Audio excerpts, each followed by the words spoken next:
कि ईपीएस 95 को हमेशा लॉलीपॉप दिया जा रहा है।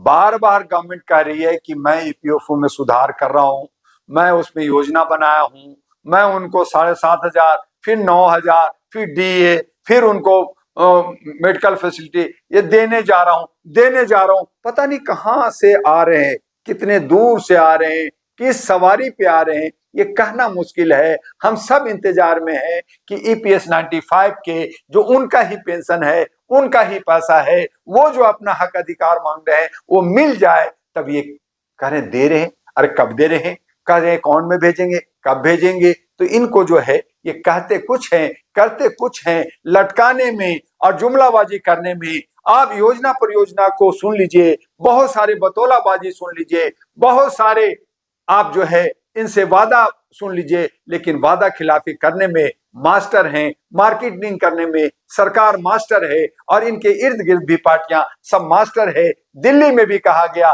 कि दिल्ली में भी सभी महिलाओं को और बुजुर्गों को पेंशन दिया जाएगा। कब दिया जाएगा? तो कह रहे हैं हमारी द्वारा सरकार आएगी तब। तो ये सब सरकार बनाने के लॉलीपॉप दे करके, लोभ दे करके ये सत्ता में आना चाहते हैं, जो ये उचित नहीं है। इसीलिए कहा कि ईपीएस 95 को और जितने भी हमारे बुजुर्ग हैं, बच्चे हैं, सबका हक अधिकार अहरा नेशनल पार्टी देगी। अहरा नेशनल पार्टी एएनपी जब आएगी तो इनको देगी, लेकिन इनको नहीं दे रही है। दिल्ली के अंदर बदहाली है, दिल्ली के अंदर बेरोजगारी है, दिल्ली जो है गंदा पड़ा हुआ है और ये सब फिर झूठ पे झूठ बोल रहे हैं, सच्चाई के साथ खड़ा नहीं। जो लगातार जो ईपीएस 95 के जो पेंशनकारी प्रदर्शन कर रहे हैं, ईपीएफओ उनकी पैसे या केंद्र सरकार पैसा क्यों बढ़ाए?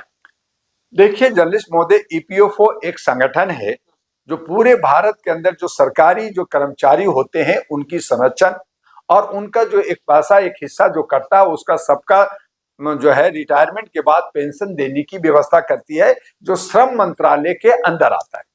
और उस पे जो कमांड होता है फाइनेंस मिनिस्ट्री का भी होता है। देश के प्रधानमंत्री तो सब पे कमांड करते हैं, गृह मंत्री का भी कमांड रहता है। तो ये सारा जो है एक दो पैसा नहीं, खाली ईपीएस 95 का 1600 करोड़ रुपया है जो ये दबा के बैठे, जो खा गए, अलग से नहीं है, उनका पैसा है। तो ये जो है एक व्यवस्था करनी होती है कि जब हमने रिटायरमेंट की है तो हमारा कोई आय का स्रोत नहीं है, हम कहां जाएंगे। जब जवानी हमने पूरा सरकार को लगा दिया, सेवा कर किया, काम किया, तो हमारा जो है वो पेंशन मिलना चाहिए जिससे अपना दवा दारू कर सके।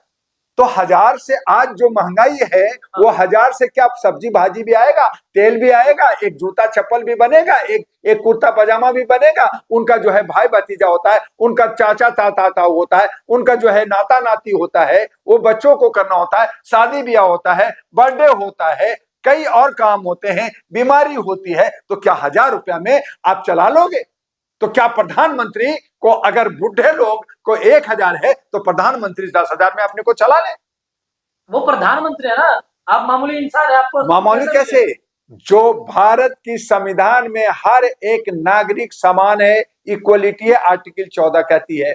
और जो हमारा प्रधानमंत्री, जो कैबिनेट मंत्री या जो ऑफिसर है वो सब सेवक है, सेवादार है, चौकीदार है, जो जनता का सेवा करता है। लेकिन सेवक अपने को कहता है कि मैं शहंशाह हो गया, मैं मालिक हो गया। तो ये कहां का ये है कि आप हमारा पैसा, हमारा टैक्स, 32 टाइप का टैक्स हमसे लेकर के, और अगर हम टैक्स न दे तो एफआईआर करके डंडा मार के जेल भेज दोगे। आप जो है मुझे मारोगे, मालिक को मारोगे, खुदा को मारोगे, गॉड को मारोगे, जनार्दन को मारोगे। और कौन मारेगा? तो नौकर और सेवादार मारेगा। और फिर कहते हैं कि वो सेवादार जो है वो प्रधानमंत्री है, वो जो है हमारा कैबिनेट मंत्री है, कोई मत बटो, हटो हटो हटो। तो ये अंधेर नगरी चौपट व्यवस्था है और इसी को बदलने के लिए मानवीय मूल्यों को साथ लेकर करके हम सही तरीके से देश का विकास करना चाहते हैं, समृद्ध करना चाहते हैं। और उसके लिए अहरा नेशनल पार्टी कमर कस चुकी है और दिल्ली में 70 महिलाओं को ला करके ये जो फार्मूला है और ये जो नमूना है आपके सामने होगा, ये पूरे भारत के अंदर नमूना जाएगा, पूरे विश्व में जाएगा, खलबली मचेगी। समय है इंतजार की। आपके जो दोस्त अशोक रावत लगातार जो इसके खिलाफ प्रदर्शन कर रहे हैं, लेकिन सबसे खास बात यह है कि वो भाजपा के खिलाफ प्रदर्शन भी करते हैं और भाजपा के सांसद से मुलाकात करते हैं। देखिए, वो सांसद से मुलाकात इसलिए करते हैं कि सहयोग कि आप हमारे लिए, मेरे हक के लिए आवाज उठाइए, क्योंकि जब अगर भाजपा का, कांग्रेस का, कोई भी पार्टी का प्रधानमंत्री या कैबिनेट मंत्री होगा तो उसी से मांगना होता है, उसी से कहना होता है, क्योंकि पास तो उन्हीं को करना जो अधिकार, जो संवैधानिक अधिकार है। लोग संवैधानिक पद पे बैठा हुआ कोई पार्टी का नहीं होता, लेकिन ये पार्टी पार्टी खेल खेलते हैं। यही अंधेर नगरी चौपट व्यवस्था है कि जो संवैधानिक पद पे बैठ जाता है, यानी प्रधानमंत्री बीजेपी का नहीं है, प्रधानमंत्री किसी एक व्यक्ति का नहीं होता, प्रधानमंत्री किसी एक जात, एक समुदाय का नहीं होता, प्रधानमंत्री 141 करोड़ जनता का होता है। उसको समानता के साथ, इक्वलिटी के साथ एक आईने से देखना चाहिए। आज शेखर यादव पर इलाहाबाद सिटिंग जज पे उंगली उठ रही है, उनकी नौकरी को कहा जाके खत्म करो, उसको जेल भेजो, इसलिए कि उन्होंने नफरत की बात की, कटुआ की बात की, उन्होंने बहुसंख्यक की बात की, जबकि न्याय सबके लिए समान रूप से होता है, इक्वलिटी के साथ होता है। तो जो संवैधानिक पद पे, चाहे वो विधायिका में बैठा हो, चाहे कार्यपालिका में हो, चाहे न्यायपालिका हो, उसको सबको समान रूप से, चाहे हिंदू हो या मुसलमान, सिख हो या ईसाई, हिंदी बोले या अंग्रेजी या गुजराती या मराठी या उड़िया, सबके लिए इक्वल होता है। लेकिन ये लोग नफरत की बाजार पैदा कर रखा है, सबकी तरफ अलग, ये मेरा, ये तेरा, तो ये बंटवारा, ये हिस्सा, ये सब कुछ किया है। तब कहा कि ये सब कुछ खत्म हो सकता है। ये सब जो है गुप्त मतदान में जो खामियां है, जिसको ये चोरी और डकैती कर रहे हैं, ईवीएम में चोरी कर रहे हैं, इन सब को खत्म करना होगा।